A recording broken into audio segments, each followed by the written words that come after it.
일반적인 위염이나 헬리코박터 감염에 의하거나 식습관에 의한 위염은 만성적으로 천천히 위축성 위염과 장상피 화생 위염을 유발하게 되고요. 위암에 갈 가능성이 높아지게 됩니다.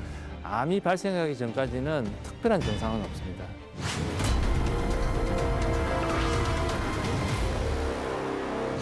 안녕하십니까. 저는 호학인내과 교수로 일하고 있는 이상길입니다. 우리나라에 위염 환자가 참 많죠. 내시경을 해보면 정상이라고 듣는 경우는 거의 없고 위염이 있다고 듣게 되는데요. 그러나 위염 중에서 위암으로 발생할 수 있는 것은 만성 위축성 위염과 장상피 화생 위염입니다. 그 외에 흔히 듣는 표재성 위염이나 아니면 미란성 위염은 위암으로 발생할 가능성이 적습니다. 표재성 위염은 말 그대로 염증의 깊이가 깊지 않고 가장 바깥층에 일시적으로 염증이 있다는 것을 말합니다. 음식이라든지 스트레스, 약물 등의 다양한 원인으로 생겼다가 저절로 좋아지기도 하는 위염입니다. 미란성 위염은 살짝 살이 벗겨졌다? 그 정도를 말하는 건데 주로는 소염 진통제 같은 약이나 스트레스나 자극에 의해서 생기기도 합니다. 위에서 계속 염증이 되게 되면 위 점막에 정상적으로 있어야 될 조직이 있고 그리고 분비를 만들게 되는 분비샘들이 있는데 이것들이 계속 파괴가 돼서 그 공간이 없어지면서 좁아져서 그게 위축이 됩니다. 그래서 그걸 위축성 위염이라고 되게 되는데 위축성 위염이 계속 수년간 지속되게 되면 정상적으로 있어야 될 위 세포들이 없어지고 그 자리에 대장이나 소장처럼 모양이 생긴 장상피 세포가 옮겨오게 됩니다. 이 위 점막이 장점막처럼 바뀌는 것을 장상피 화생이라고 이야기하게 되는데요. 이러한 위축성 위염과 장상피 화생 자체는 별 증상이 없지만은 이 증상 두 가지가 이 위암을 일으키는 발암 물질의 공격에 매우 취약하기 때문에 시간이 지나면서 위암으로 발전할 가능성이 높게 됩니다. 위축성 위염의 경우에는 약 6배 정도, 장상피 화생까지 생긴 경우에는 10배에서 20배까지 위암의 발생 가능성이 올라간다고 알려져 있습니다.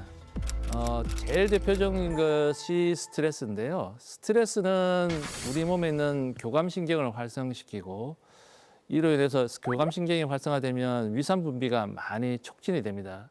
위산은 많이 나오고 운동 기능이 떨어져서 위산에 의한 위점막 손상이 늘어나고 위염도 악화시킬 수 있고요. 위산이 식도에 올라가서 일으키는 위산 식도 역류에 의한 역류성 식도염도 일으킬 수가 있습니다. 개도 밥 먹을 때는 안 건드린다는 말이 있지 않습니까? 우리 선조들이 굉장히 스트레스에 대해서 잘 이해를 하고 계셨던 것 같습니다. 심지어는 개도 밥 먹을 때 이렇게 스트레스를 주게 되면 위산이 많이 나오고 소화가 잘 안 돼서 먹고 나서 개도 토하기도 하거든요. 스트레스 외에 카페인이라든지 술, 담배도 위산 분비를 느립니다. 그리고 이 자체가 위식도 관략근을 아주 느슨하게 해서 위염과 식도염을 악화시킬 수가 있습니다.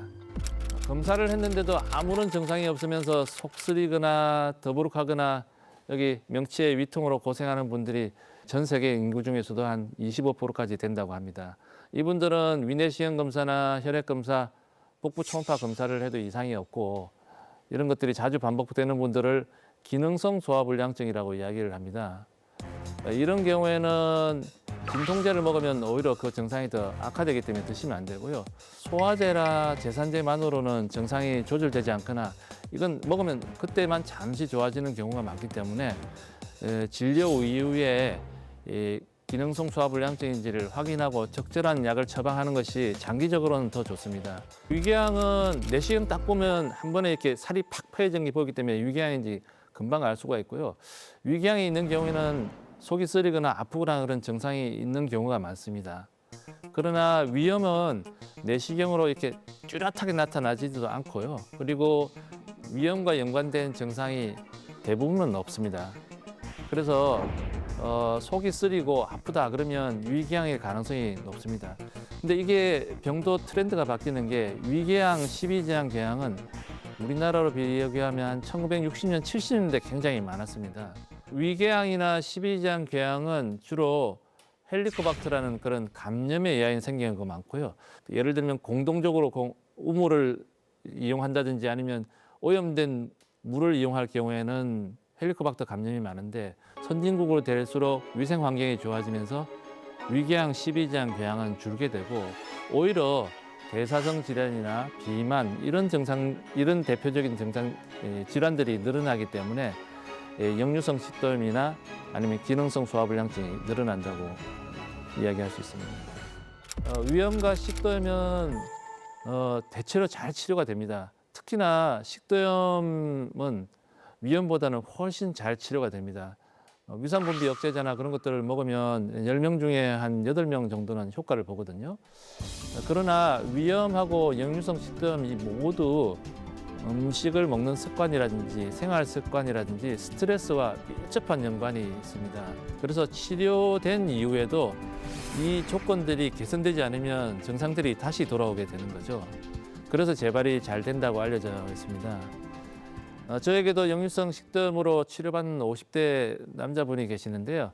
기름진 음식을 많이 먹거나 그날 또 와인을 같이 먹거나 그러면 그날 밤부터 며칠은 막 위산이 역류되고 가슴이 쓰려서고 그래서 신트림도 나고 소화불량도 되는 반복되는 분들이 있습니다. 마찬가지로 약은 잘 드시는데 생활 습관이 이제 재발을 만드는 건데요. 그래서 이런 생활 습관을 교정해서 많이 좋아지는 분들도 있고 만약에 이게 어렵고 안 될 경우에는 증상이 있을 때라도 며칠은 위산분비 억제제를 제가 먹으라고 이렇게 처방해 드리고 있습니다. 제일 중요한 것은 스트레스 관리와 식사 습관을 포함한 생활 습관을 교정하는 것입니다. 스트레스를 적게 받을 수 있으면 제일 좋겠죠. 적게 받도록 노력하시고 과식이나 폭식을 하지 않는 것들이 중요한데요.